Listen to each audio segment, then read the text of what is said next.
New information tonight on the toddler tragedy in Hollywood. A review of the case done by the Department of Children and Families shows state officials should have done more to save the life of little Ahziya Osceola. The 3-year-old was found dead in his home last month. His father charged with child neglect. His stepmother behind bars charged with aggravated manslaughter. CBS 4's Joe Murray examined the DCF report and has more tonight from Fort Lauderdale. The Department of Children and Families calls the death of 3-year-old Ahziya Osceola heartbreaking and inexcusable. After he was beaten to death and stuffed in a box at his Hollywood home, DCF sent a rapid response team to find out how and why it happened. Among the findings in a just-released report, there was insufficient assessment of Ahziya's safety while in his father's care. His father, Nelson Osceola, is charged with neglect, while his wife and stepmother to Ahziya, Annalise Osceola, is charged with aggravated manslaughter.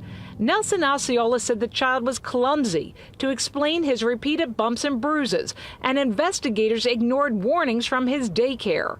Miami Herald investigative reporter Carol Marvin Miller has written extensively on DCF. There was a pattern of investigators taking the word of parents over that of educators and others who had concerns over the safety of the child. This report faulted investigators for being too credulous with Mr. Osceola's claims that Ahziya was clumsy and fell a lot and ran into furniture and hit his head into furniture, when the available evidence and the claims of others contradicted those accounts.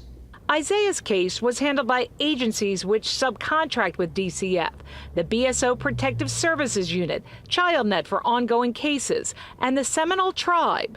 The report says sharing of information among these agencies was inconsistent and insufficient. Howard Tallenfeld is an attorney and child advocate. These agencies don't talk to each other. They get important red flags, important information that could save a child's life.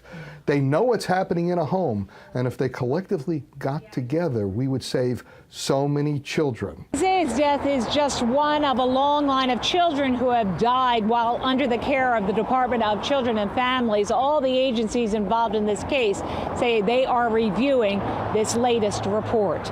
In Fort Lauderdale, Joan Murray, CBS 4 News. Let's turn now to